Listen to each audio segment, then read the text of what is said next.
Olá, bem-vindos aqui no meu canal no YouTube. É um canal destinado a autoconhecimento, desenvolvimento pessoal, temas de psicologia e também leituras. Como é que a leitura nos move, o que ela traz para a nossa alma, para a nossa mente, para o nosso psicológico. Então, toda terça e quinta você vai encontrar vídeos novos aqui no meu canal do YouTube, horas com conteúdos de uma psicologia prática e contemporânea, horas de leituras infantis, adultas, mas sempre conversando com o que a gente tem aqui dentro da gente. E hoje eu trouxe uma leitura muito especial para você e eu tenho certeza que você nunca ouviu nada sobre isso. Mas antes, gostaria de dizer que eu me chamo Sheila Mochansky, sou psicóloga clínica e faço alto rendimento esportivo há mais de 20 anos. Tem minhas mídias sociais aqui embaixo, caso você queira conhecer um pouquinho mais sobre o meu trabalho. E vai ser um prazer poder te receber por aqui também. Então aproveita, já me segue, curte e se inscreve para você poder receber sempre a atualização assim que a gente subir. A leitura de hoje é sobre o tema do Pinóquio. Esse livro me chamou muito a atenção, é um livro infantil chamado Pinóquio. É um livro muito fofo, de Jean-Claude, editora Melhoramentos. O que mais me chamou a atenção nesse livro foi justamente a letra A. Eu nunca tinha conhecido o desdobramento da história do Pinóquio, muito menos conhecido a irmã do Pinóquio, a Pinóquia. E é um livro muito interessante, eu vou ler para vocês hoje e vou fazer alguns comentários pertinentes para tentar provocar um pouco o seu autoconhecimento. Sheila, mas você vai ler um livro infantil? O que isso tem a ver se você só trabalha com adultos? Essas leituras são fabulosas. Se você já não ouviu, ouça e assista os meus episódios anteriores. Tem alguns livros infantis que eu já trabalhei aqui.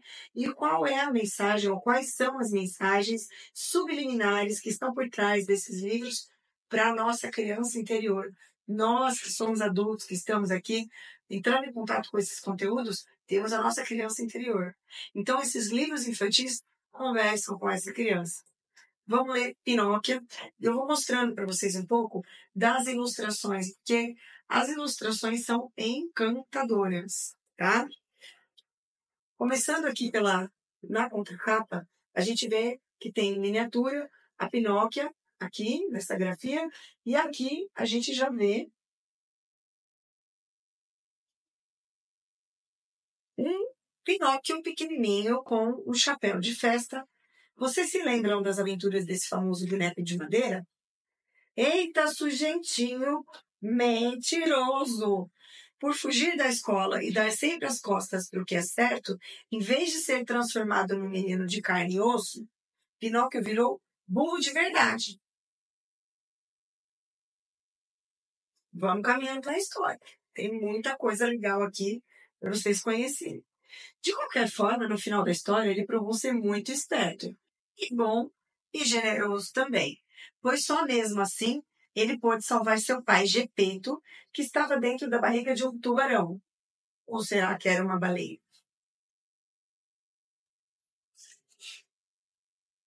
E foi por causa desse grande feito de bravura e muita coragem que Pinóquio, enfim, ganhou da Fada Azul o direito de ser um menino de verdade. Essa ilustração é linda, não tem como não mostrar. Ele é a Fada Azul. Bom, então Jean-Claude aqui, né, fez uma introdução e agora ele começa, de fato, o livro Pinóquio. Que nome lhe darei? Disse de si para consigo. Quero chamá-lo Pinóquio. Esse nome lhe dará sorte. Conheci uma família inteira de Pinóquios. Era Pinóquio o pai, Pinóquia, a mãe, Pinóquios, os filhos, e todos viviam muito bem. Carlo Collodi, As Aventuras de Pinóquio, editora Melhoramentos, 1967, já era a 10ª edição, tá? Então, o original do Pinóquio é de Carlo Collodi, tá? Se vocês não sabem. Papai não queria que eu continuasse como filho único, e agora seriam mais 3. Por enquanto, todos os 3 seriam bonecos de madeira, como eu já fui um dia. A Fada Azul apareceu e lhes deu a vida e o dom da fala. No começo, Nem todos queriam ser meninos de verdade. Um deles, inclusive, falou, né? Eu queria ser de plástico. Boneco tem vida própria. Meu pai, que é um ótimo carpinteiro, ficou bem aborrecido com isso. Mas, como ele é sempre muito bondoso e paciente, perdoou a vontade daquele boneco vaidoso. Gepeto não tinha lá muita imaginação para dar nomes e o chamou de Pinóquio Júnior. O segundo boneco tinha uma vontade diferente. Ele só queria tocar tambor no teatrinho de bonecos. Meu pai ficou um pouco triste com isso também, mas como ele é muito gentil e atencioso, logo desculpou seu desejo passageiro de fama e sucesso. Gepeto não tinha lá muita criatividade para dar nomes e passou a chamá-lo de Segundo. Aqui está o Pinóquio Segundo, bem pequenininho, dando uma gracinha, tocando tambor nessa ilustração. Então, já estamos vendo como é que é descrito o pai, né? Que não tem muita criatividade, mas parece ter um bom coração. Vamos caminhar na história. Não vai dar, criançada.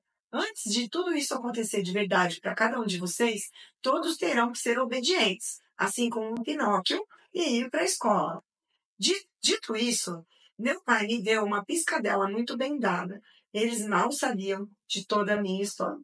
E caso soubessem, na certa, Gepeto ficaria em maus lençóis. Será que nariz de gente grande também cresce?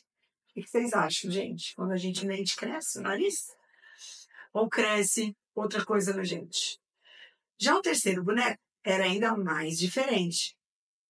Ela gostava de contar e de ler também. Deixa eu mostrar ela para vocês.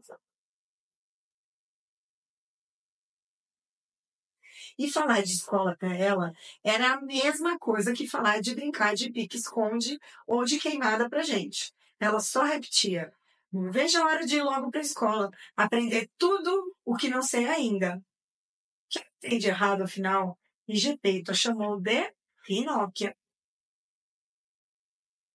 Nas aulas, ela chamava a atenção de todos. Já na hora do recreio acontecia o contrário. Ela ficava sozinha, lendo sem parar. E ela lia também durante o jantar, enquanto o Júnior se admirava, e até mesmo quando o segundo ensaiava.